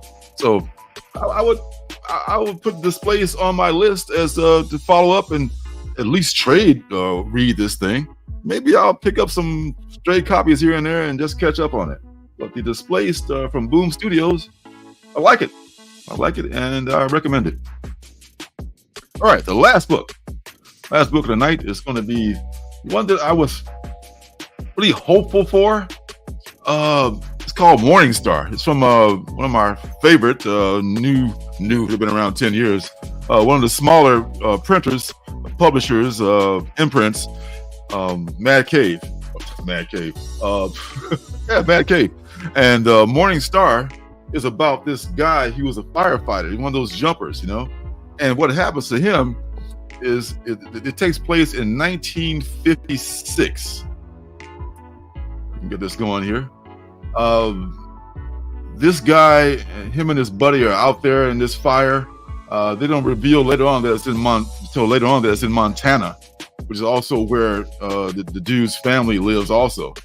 But they're like, okay, maybe we can get out of this thing, but they just get caught everywhere they go. There's no escape, and they finally just become like, you know, cool with their fate. It's, well, this is it. And then some things happen where it's kind of unexplainable. You can't tell if the guy, you know, well, I want to give it away, but they find the bodies of some of their co-workers, and some weird thing happens. And the next scene we see is his wife looking at his ashes in an urn. Now, they aren't really his ashes, because when you die in a fire like that, they just give you like an urn with some random ashes in it. So she's talking with her family member about moving back east out of Montana. And her kids don't want to do that, because her kids they got friends there and all this stuff. So it's a really good interaction between her and her family member. It's one of my favorite things about this book. And they're planning like one, I guess, last trip before she decides whether or not to move back to Montana, out of Montana. And this is going to this place called the Morning Star, which is like this like lookout place. They have these things out there in flyover country. They're going to spend like a weekend at the Morning Star. And there's an experience that the young boy has, the guy's son, where I want to blow it, but the kid may be psychic or something like that, and his father may not be dead. And they also have a preview of last week's book, which is Love Me. At the end, you saw the little blurb at the end there, where they previewed Love Me, the lovely. I can't wait to read, actually. The romance story. Yeah, I listened to Damien's quick review of that one. Really? Oh, I got to see that. Yeah. I mean, the artwork on here is just so awesome. I mean, this is kind of art where the colorist is just as important as the penciler and the inker. But I digress from Love Me. Morning Star itself, I was a little, at the end, I was kind of like questioning what was happening. But that's good, because that, you know, it's got me interested. It means that something weird has happened, and it'll be explained later. And that interaction between the widow and her family member, the dialogue was so spot on. It just, okay, this is a well-written book, and I should probably be reading this. So I will pick up the next issue of Morning Star, just because I need closure. I need to see what happens after that. But yeah, I mean, it didn't blow me away at the end, but it got me interested enough to go back and check out the next issue. So you gotta let stories build. You know, I feel like a lot of people I listen to, they don't give writers a chance. Yeah. And that's what it gotta give them a chance, and that's what saved it for me, is that the writing in the middle. You know, but this is so good. This is so authentic. You know, that little bit about the ashes in the urn. I didn't even know that. You know, that's I guess some only people who have lost the loved ones in that kind of a fire would know. So it's a good book. It's a good book. All right. So what do we got left here? Let's do this share the screen thing here. Free Comic Book Day is upon us. Not this weekend, right? The next weekend. Let's say next weekend. There's only one there's only one new comic book day book, or not new, one free comic book day book that I'm obsessed about, and it's Yes. the Worlds of James Tynion IV. I have The Worlds of Ghetto. Sorry. You checked out for a minute there. We should repeat that last part, please. I said there's only one free comic book day I'm looking for, and it's the Worlds of James Tynion IV. It has a cover with all of his characters on it from Wind and the Woods and Erica Slaughter, and I have to have as many copies of that as possible. I know you do. I know you do. Yeah, there's does it start next week? Oh, wait, it's the first Saturday in May, right? So that's next weekend, isn't it? Yeah, it's not this weekend, but next weekend. I think that's right. Right, right. Not this coming up weekend, but the one after that. Okay. All right, that's why they're all on this on our previews here. Okay. The Nightwing annual. You gonna get that? You're damn right I am. I was just looking to see when Tom Taylor is off of that book. And it's not in the foreseeable future. I know he's getting ready to leave it though, but all the current books showing for Nightwing are still him writing. This, however, the annual is not him. Travis Moore. Yeah. Annuals are known for giving the regular people, some off time. I like this chick. I like this book. It's made me interested in her relationship that she had with Nightwing. I guess Nightwing got shot in the head by KG Beast and lost his memory or something. And then while he was what did he call himself? Not Dick Grayson, but some other name he went by. What? And yeah, I didn't know all this, but we revisited in like 113, I think. Nightwing 113, and you meet her, and then I went back and had to look up the backstory between them. And I'm interested in her, so I'm looking forward to this one. Hopefully Travis Moore brings it. I'm gonna stick with Nightwing even after Tom Taylor leaves. I am, as I've said it many times before, and I'll say it again, I love Dick. Mm-hmm. You have said that. I've heard tell. I'm gonna stay on that Dick, guys. I'm staying on that Dick. Yeah, this is the Funky Cole Martina cover here, as the Bueller would say. So B. Bennett is that woman you're talking about, Dick's ex-girlfriend, Dick/Rick. Okay. Rick, that's what he called himself, Rick Grayson. Yeah. Okay, Rick Grayson. Close enough. All right. Okay. All right. Well, I admire your loyalty, my friend. Yeah, I'm on it, man. I'm gonna ride that dick till it ends, dog. I'm on it. He said that you're not a dick rider. All right. Let's be done. I'm on that Hulk too. The Incredible Hulk, number 12. How caught up or how behind are you on Incredible Hulk? I have not read 11, and I think there's an annual too that I haven't read. Yes. Yeah. I'm at too. So. I gotta before next week I gotta do those two things. So it's good to know that number 12 is coming out. But it's lost a little bit for me. The last this all clipped in one issue, man. It's like 2 issues. You stretch, I guess because it was like the artist and the writer off. They gave him 2 issues off, leading right into the annual. So I just get 3 months off. I guess you gotta take a break. I understand, but it was a little lagging. I'm hoping that with number 12, it'll pick up and be like it was in the beginning. This is my whole complaint. I kind of want to just continue progressing the story. I always want to feel like things are moving along, and I feel like that so far. So we'll see what he's gonna do with it. Hooked on Juno says that's how they get you. Free comic book day is the first hit. Next thing you know, your pull list is all that. Well, that's right. I have a pull list with my LCS and a pull list with T-Fall, so I'm already there. I'm just talking about in terms of free comic book day. There's only one free comic book day book that I'm hype about. And Mojo said that your Jiu-Jitsu made an appearance in the last Nightwing, and I did not. And I am a couple of issues behind, so I have not caught that yet. So we already got Juno. They got us already. We've been got. We've been and then we got We got Nate Wolf sneaking into the chat. What's up, Nate? Thanks for joining What's up, us Nate? tonight. Happy new comic book day. Indeed, indeed. All right, so speaking of Spawn, that's King Spawn number 33. Moving right along. I got King Spawn number 1, CBCS graded. I'm so far behind on that. I'm so far behind on all of the Spawn books. Honestly, I'm crazy behind on all of them. Oh gosh. Oh, it's a free comic book day, Blood Hunt. See, that's the gateway drug for people who haven't ordered the actual book. So yeah, that's the first of the free comic book. And then there's Ultimate Universe free comic book day, of course. That'll probably be a popular one. There's your Blood Hunt and your Blood Hunt Red Band, which is what you and I think have. Yeah, have you seen a free comic book day book actually matter in your time? I haven't seen one yet.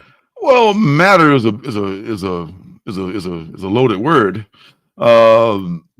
I've read lots of interesting free comic book day things that have led me to other books, and there are some that may be worth about the cover price or $10, of an actual book. But there's no. I imagine the print runs are so enormous, it'd be impossible to have some rare free comic book day thing. I just feel like some people come at this with a spec attitude, and I just don't see how there could ever be a spec attitude to free comic book day. Ooh, that cover's nice. Yeah, isn't it though? This is like it was a Wolverine cover with I want to say head on there, and decapitated the god of thunder. What kind of shit is that? Can't have that. Janet, always classing up the joint. I agree. And Mojo asks, is anybody getting Red Band Blood Hunt?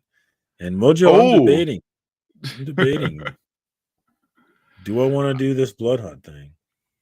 Well, I know to your screen share audio. Oh, can everybody hear everything? Because it seems like I'm getting a weird message on my thing saying I've lost connectivity to my screen share audio. But if everybody can hear everything, then I'll just ignore this message. Oh, yeah, I can hear you, and your screen share wouldn't have any audio anyway. So, oh well, you're just messing with me then. Forget them. All right, yeah, this is nice. This is a $6.99 book though, and this is a 1 for 25. But this is probably going to be a heavily ordered book, so you'll probably be able to get this for less than ratio. I'm going out on a limb and saying it right now. There, I said it. So, yes, I already have the Red Band with the extra bloody stuff in it, so there's that. Superman House of Brainiac special. I'm not into all that. Okay, Deadpool and Wolverine. I've seen the Planet, the latest trailer. But are you going to get this book also? Hell no. But can we talk about the trailer? Do you have any thoughts about the trailer? Oh yeah, I think I'm just so glad to hear all these F-bombs, in a Marvel trailer. It's just something you don't normally hear. Oh my God, the Disney movie. Oh my God, he's totally different, man. Oh, so the most interesting thing. There's a number of interesting things. Obviously, there were some new characters that were brought in, but I thought the Ant-Man skull, not just the Ant-Man helmet, because people have been pointing to the helmet, but if you look, there's an Ant-Man skull underneath that helmet. So it was like, and it's really a giant man, not Ant-Man, but I thought that was really interesting. As Hooked on Juno mentions, I love the Rob Liefeld Easter egg. I don't know if you noticed that, but there's the I did sign where it says just Liefeld, just feet. Just feet. Yeah. It was very well framed. And that is exactly what we want from this movie. We want it to where heavy spoilers, screen rants. These dudes are going to have to do a 2-hour-long video to do all of the Easter eggs in this movie. At least that's what we want, right? I want it to be. I want it to be everywhere and endless. But the other thing that I want from this movie is I want it to tie into what happened at the end of Marvel somehow and set up and tie into Loki season 2, more importantly, and set up the future of the MCU. I want that more than anything. The Loki season 1, season 2 is the best thing that they've done since Endgame, and we just need to go to that story and hang out there and let that lead into Secret Wars. That's what I'm hoping for, but I'm excited to find out in July. It's almost here. From your lips to Kevin Feige's ears, let's hope. Any thoughts? What are your thoughts on it? My thoughts on it are I'm super excited for it. I hope that it lives up to all the hype because we're starving for a good Marvel movie. It looks like it's going to be everything that it's been hyped up to be. All the manly. He knows what he's doing, man. And Hugh Jackman as Wolverine is a perfect straight man for him too. You know, it's just like they bounce off each other so well. You know, literally, once they get through, like, you know, trying to kill each other, it's going to be a fun movie. You know, even the trying to kill each other part is probably going to be pretty funny as well. So it's maybe one thing I'll probably go see in the theater. Absolutely, I'm going to the theater. But I skipped most of those X-Men movies, and I watched one of the Logan movies, and I hated it, and so I didn't watch any of the other ones. I feel like I need to go back and actually watch that stuff just so I can be ready to catch everything in this one.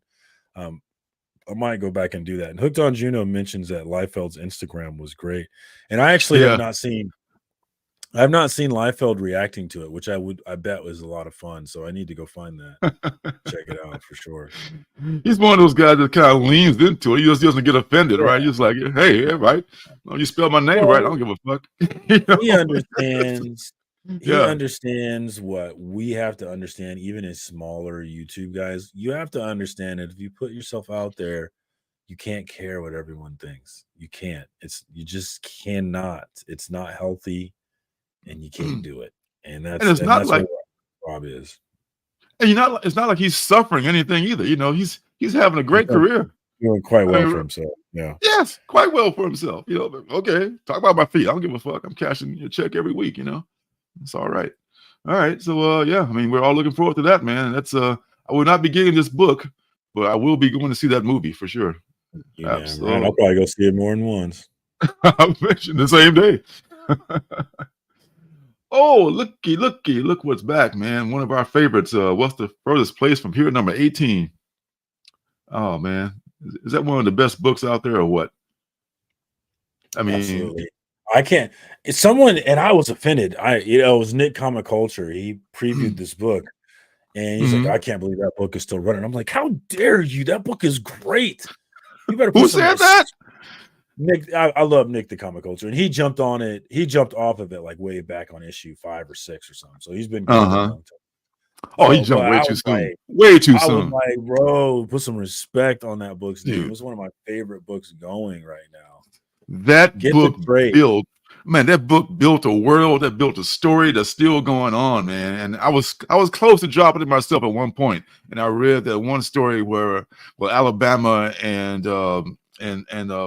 Lafayette was in jail, man, and that shit just hit me in the heart. Like, I need to read it again because much happens. Yeah.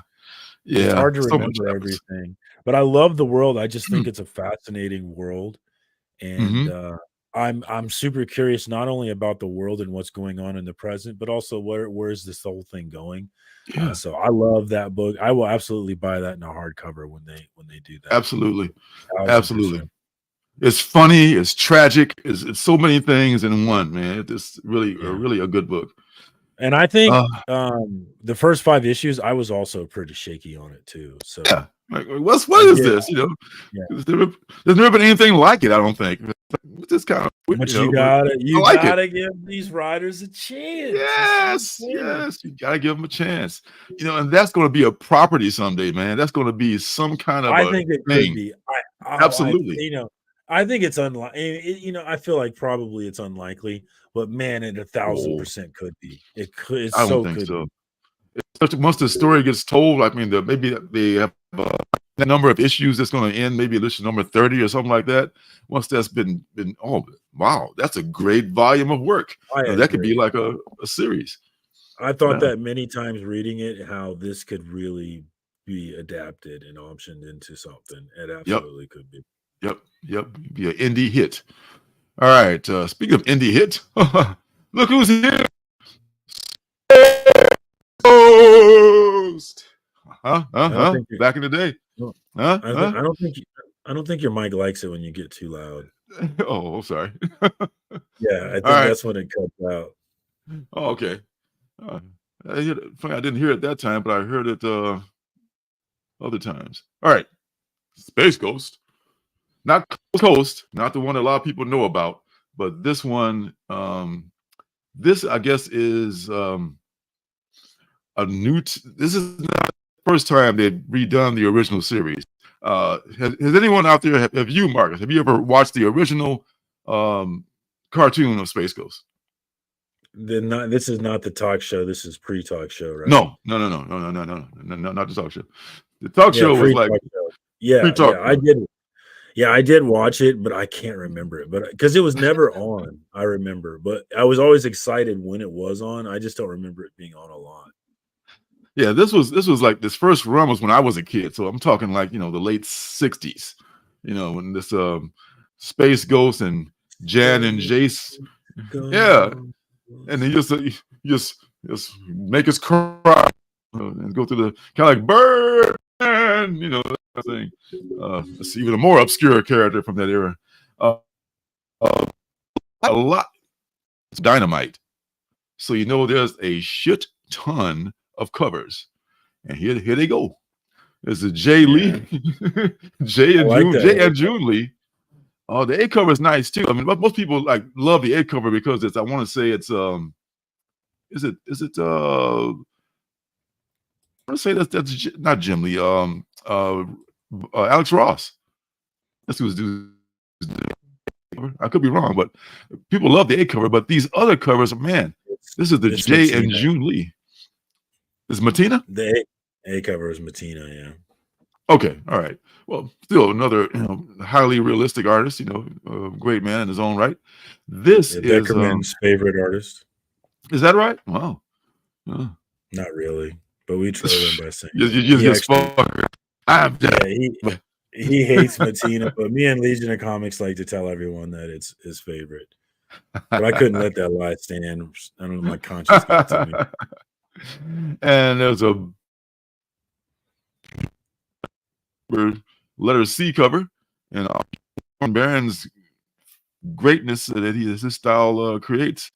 Wow, that's and I tell you, my favorite one is the one that harkens back the cover D, the Michael Cho variant, real cartoon with twins and Blip and the original Space Ghost.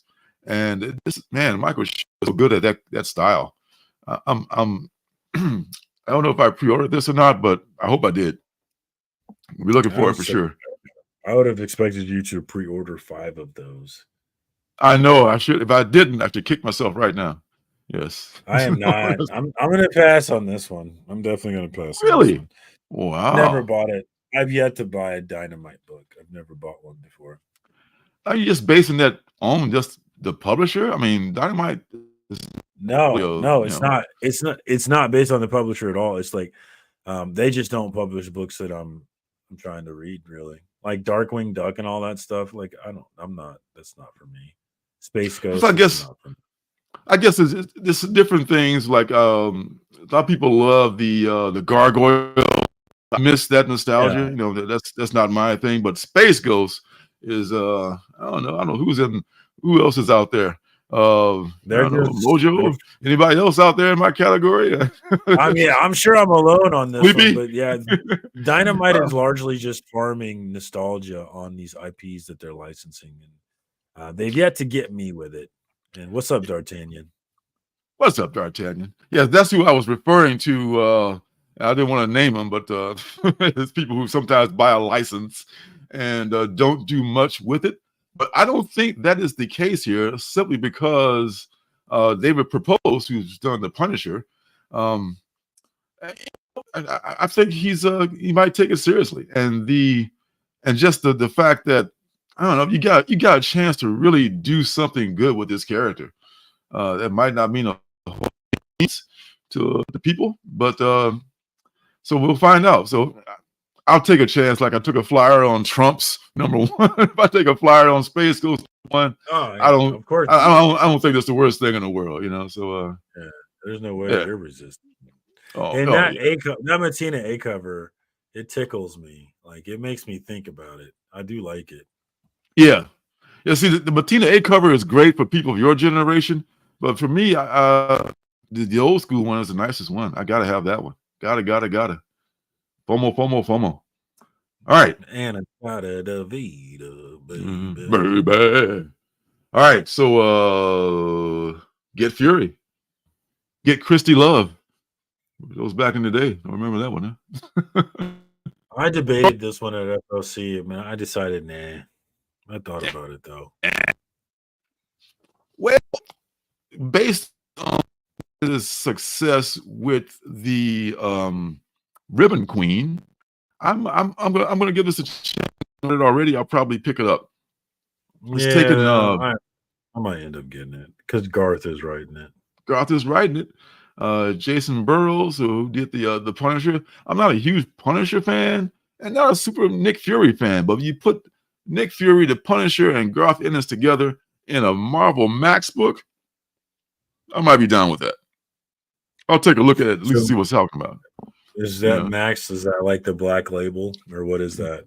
Max is back. Max around years ago, there was like a Nick Fury mini series I collected in a trade. I forget who wrote that one, but yeah, it was a Max book.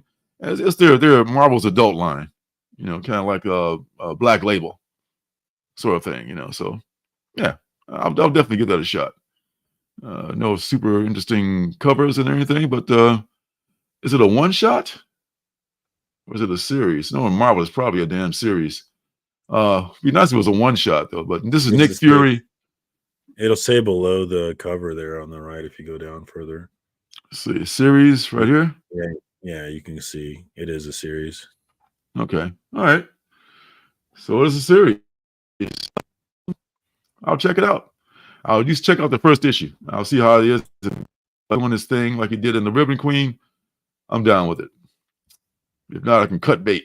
Here you go. Here's the one you were looking at here. The free comic book day, The Worlds of James Tynion IV.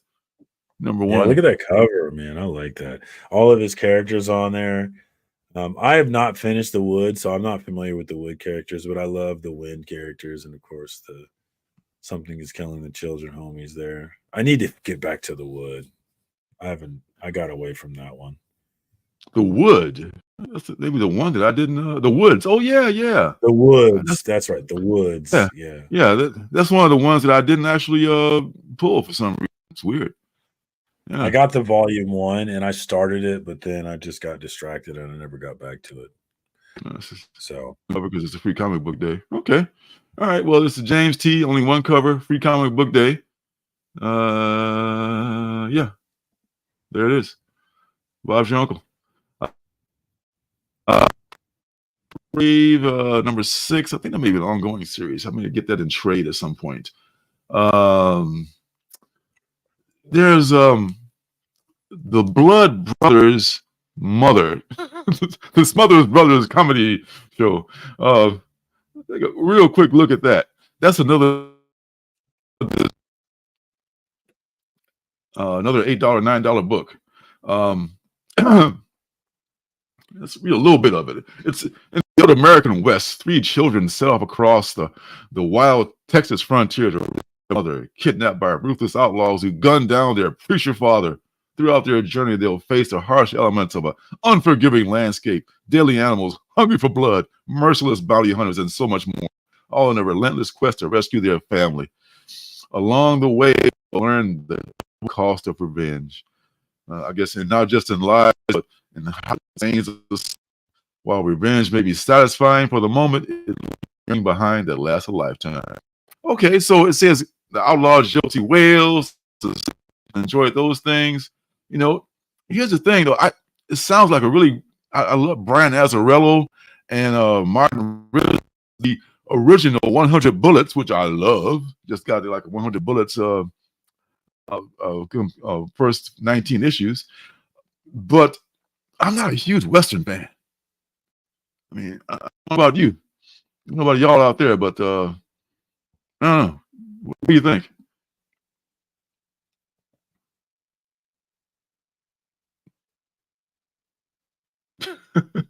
After careful thought, you didn't freeze on me, did you?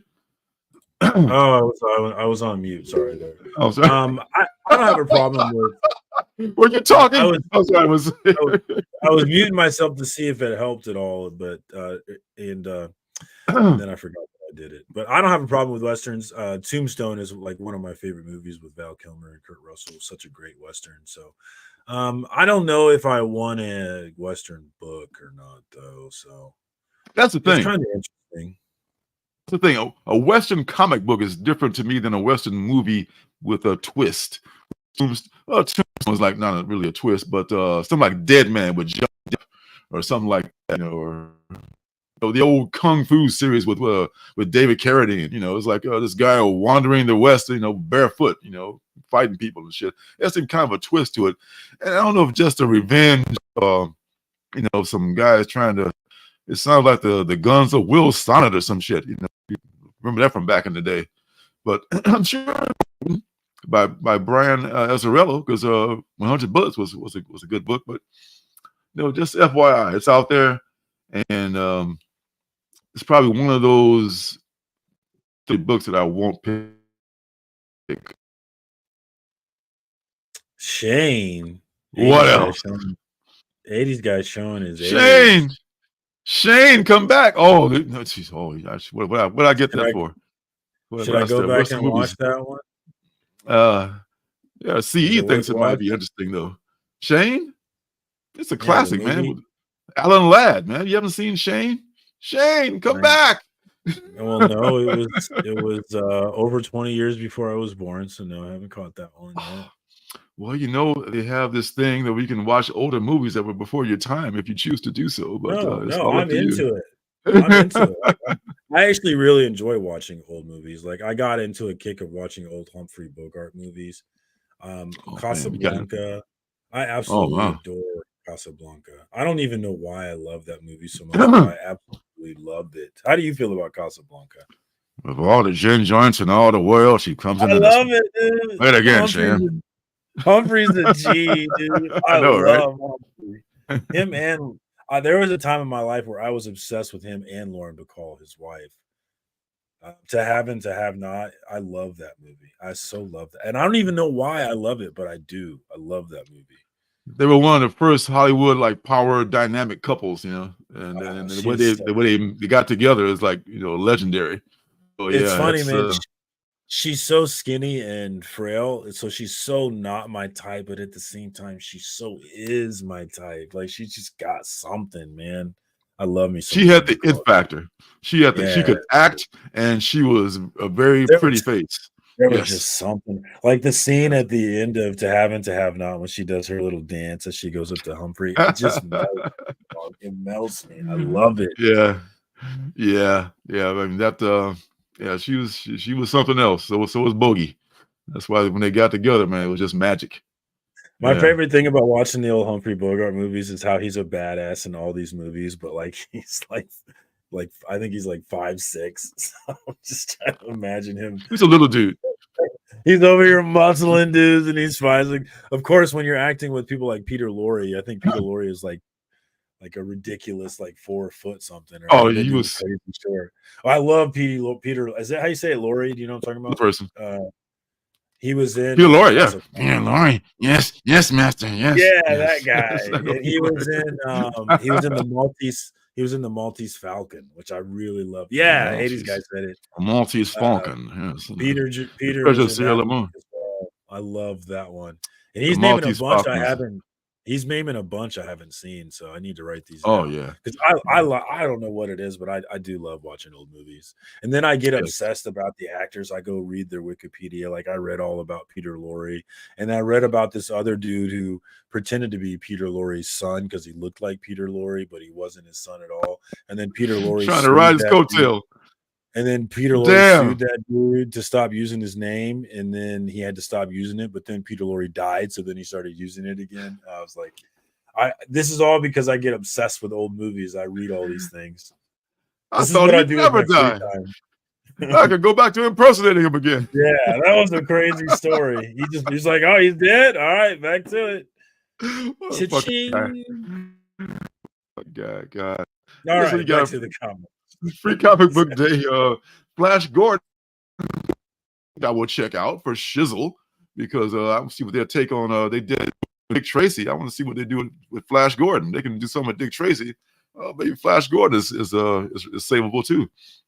And you got a Mad Magazine, free. Got a few of them here. So yeah, Quest free comic book day. There's a lot of good stuff here, but let's put that on pause right now because guess what? It's almost time for the penultimate comic book.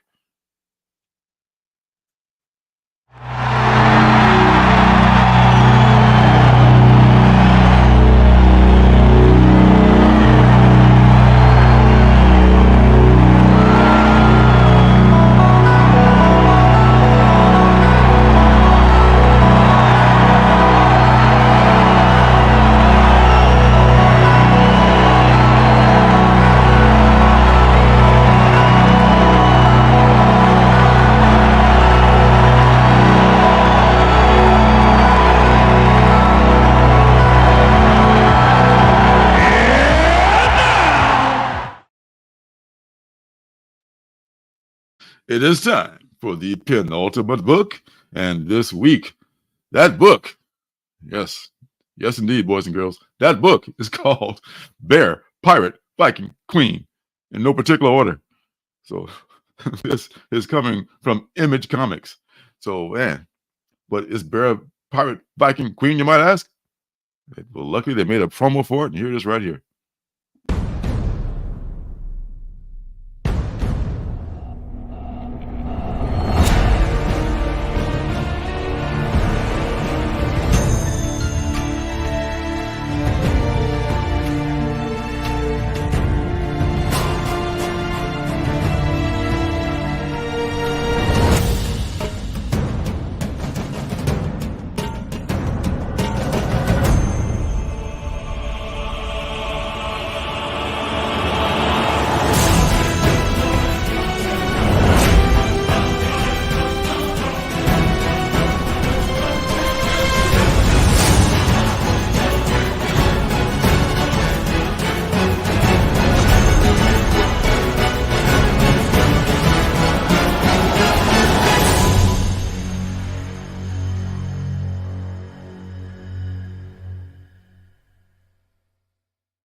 That was intense.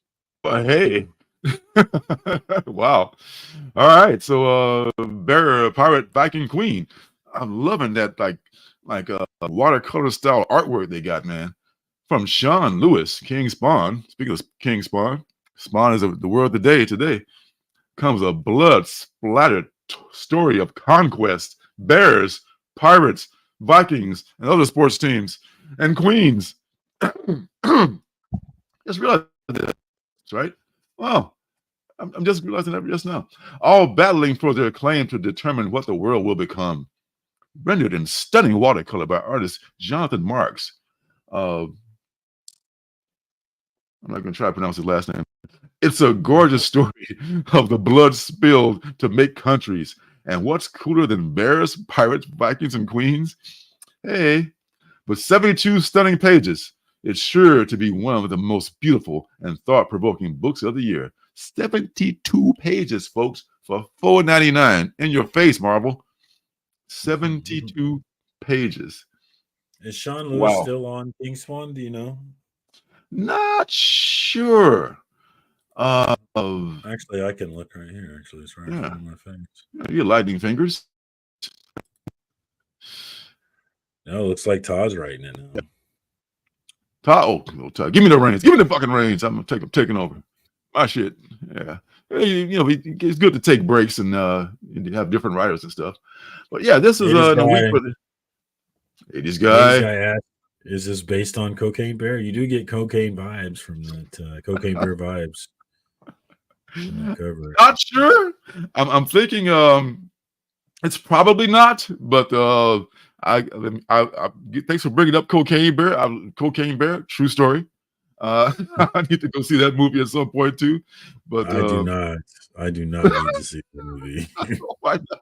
It's based on, I think it was a Mr. Ballin story. Actually, if you listen to Mr. Ballin stories on YouTube and on podcasts, it's an actual story about the Cocaine Bear. So it's interesting that it's a movie now. I'm good. I think I'm off horror stuff. I don't think I'm really into it. It's not horror. It's just it's just crazy shit happened to this bear. Yeah, and I've never been into the snakes on a plane genre of movies. You know, I have had it with these motherfucking snakes on this motherfucking plane. These joke movies that kind of know what they are. I'm not really into those either. Was that Space Case? Beer, Pirate Viking Queen makes more sense. Yes. Yes.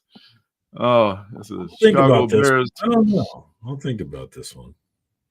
Chicago Bears, Pittsburgh Pirates, Minnesota Vikings, and the New Jersey Queens, baby.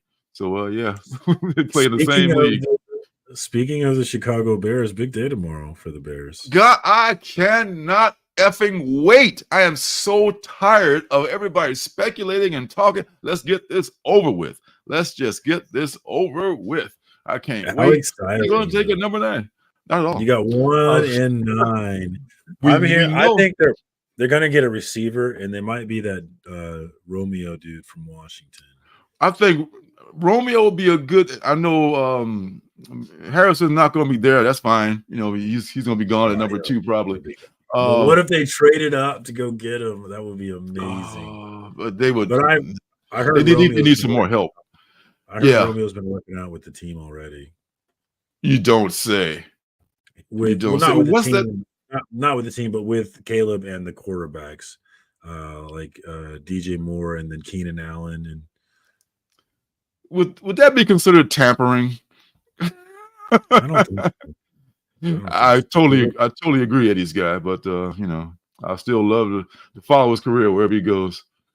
I don't believe in. I don't know anything. Let's start with that. But I don't get the right vibes from Caleb Williams, man. I don't know that he'd be the. I think I might rather have Jaden, honestly. I don't know about that, but you know, they gotta pick the consensus guy now because they've given in to trading the guy they had. So you gotta pick the guy that everybody says you're supposed to pick. You gotta pick that guy now, no matter what happens with him. Ryan Leaf was that guy. Look how that worked out. It could be. I mean, if he's Ryan Leaf, man, you're never gonna hear the end of it from me. I just say that shit right now. You're never Caleb, if he is the real deal, though, he is poised to be a freaking god in Chicago. The young man is not lacking confidence either. He's got a lot of chip on his dip. You know, he's full of himself and he knows he's good. So if he can back it up, then I'll be a Bears fan. But if he is a bust or something happens, man, it's go Seahawks. That's all I gotta say. That is it, man. That's it for me. I'm missing some info because I'm not sure what 80 guys talking about with Jaden's elbow. The elbow on Jaden? Oh yeah. I've heard about that. There was like some freeze frame of him like throwing, and it's look kind of contorted and weird, but I don't think it's anything on. I mean, maybe he had some surgery on it or something, and sometimes fluid lands in a certain place. So they say it's nothing to worry about. Of course, they're going to say that. He's going to go too, so I mean, there must be nothing to worry about. How did they get? Oh, they traded that last year when they got DJ Moore. They gave up DJ Moore and the number 1 pick, which turned into Caleb Williams from that trade last year. So that was if Caleb Williams is the shit, then this was a hell of a turnaround for a team that was going nowhere in a couple of years. We'll see. Well, I'm rooting for him. As long as you don't play the Chiefs, I'm rooting for you. Likewise. What's that guys? You guys are the new Lions. The Lions on the way up. They're on the way up. Who's that? Brock, there's a tight end that it could go number 9 Brock too. His name Brock Bowers. I would pick Brock Bowers, man. Brock Bowers, some people describe him as like a NFL ready tight end. He could be a beast. I don't know about a tight end that high though. I don't know about all that. But it's like a DK Metcalf kind of dude, like too big to be a receiver, too small to be a tight end kind of a thing, But if I'm taking Brock, I'm trading down if I'm taking Brock. They know better than I do. Yep, we'll all be tomorrow, I think. So I'm looking forward to that.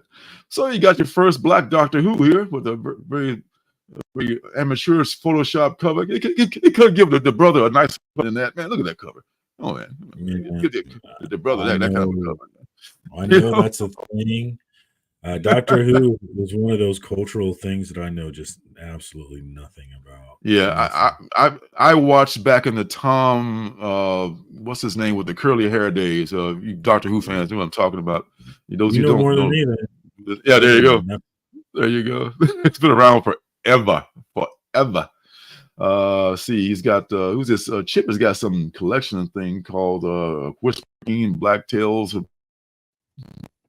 Barbarics back, but there's too many different barbarics. There's a lot of barbarics. Yeah, I mean it's hard to keep up. Well, he's writing Dick Tracy too. Yeah, I saw that. And I know that was one reason why I should have got it. Yeah, and the White Tree Chip joint, good thing. And the last thing I want to take a look at here, I can find it. Oh, the beginning of her. Let's talk about her. Guma. Guma. Cemetery Kids Don't Die, number 3, very good book. But the last thing I want to talk about is this free comic book day version. And this is interesting bedfellows here between Marvel and Fantagraphics. Marvel presents the Atlas Comics Library, number 1. This is what I like about FCBD. That but they're fun to read. Right on time, I know. This is going to be a fun to read book, I think, because Fantagraphics doesn't have really, a different audience than Marvel, and you're gonna get these people who are Marvel fans. You want to know about the early days of Atlas, of this, and this is like this guy's face literally coming off of his head here. So yeah, this is the stuff they banned in Seduction of the Innocent. So this might be some good stuff in here. Right. Joe Maneely. Do you know who Joe Maneely is, or was, I should say? No, never heard of him. Joe Maneely was an early artist at Atlas Comics back in the day before it changed over to Marvel, or before it became, however that shit works.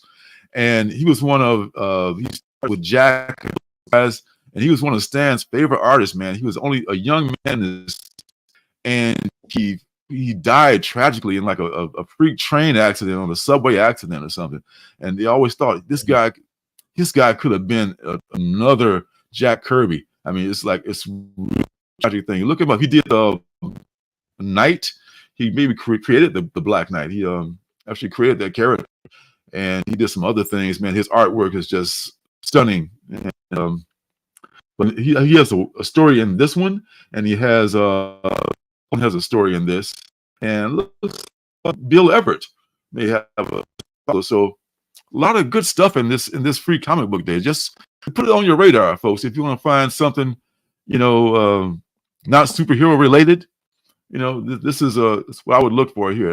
It may not even be a lot of them out there, because they don't anticipate people, looking for this. But I roll. It's right up my alley, right? So there you go. Yeah, and it's a great day to check out a local comic book shop, because they're going to have sales. My shop is going to have sales on trade paperbacks, which I'm sure I'm going to take advantage of. And the new one that I'm really thinking strongly about taking advantage of is he always has a discount on statues.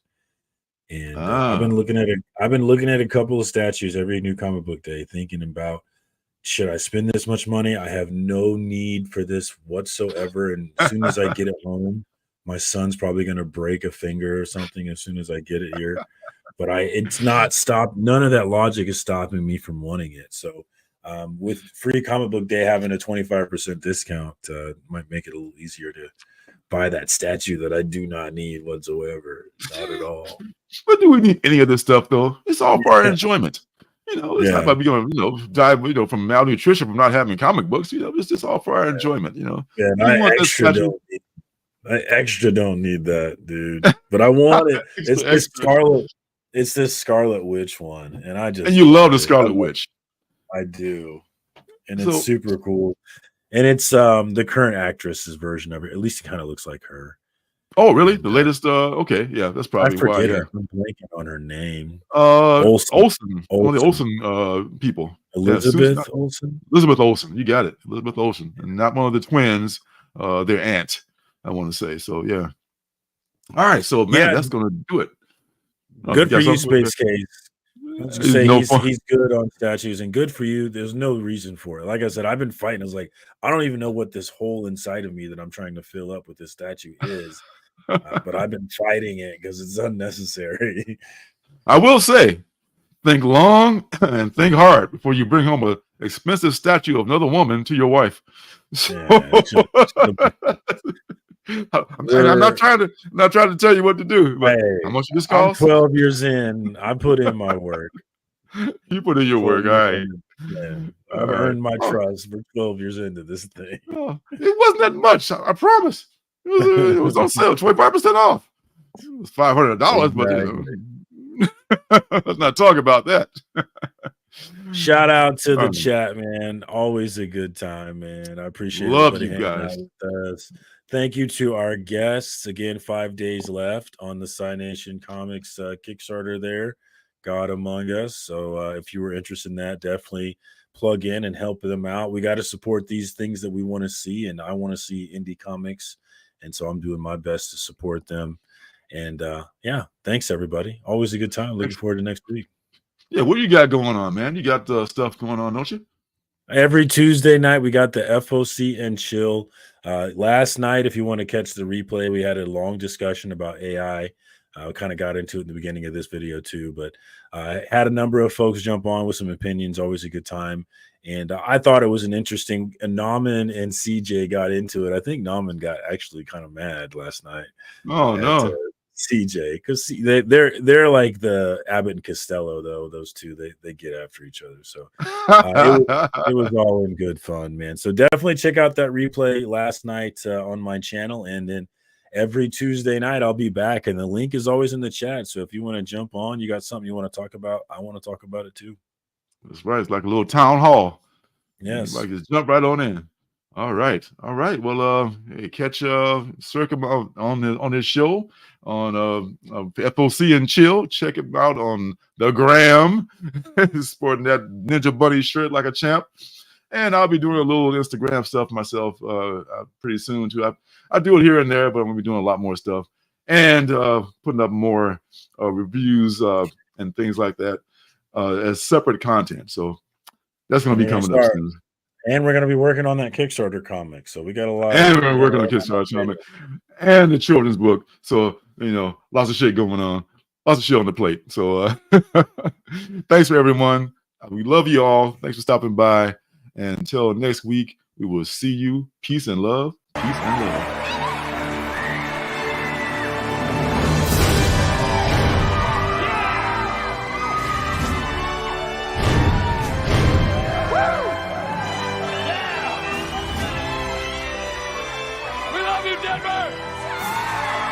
City by the Bay!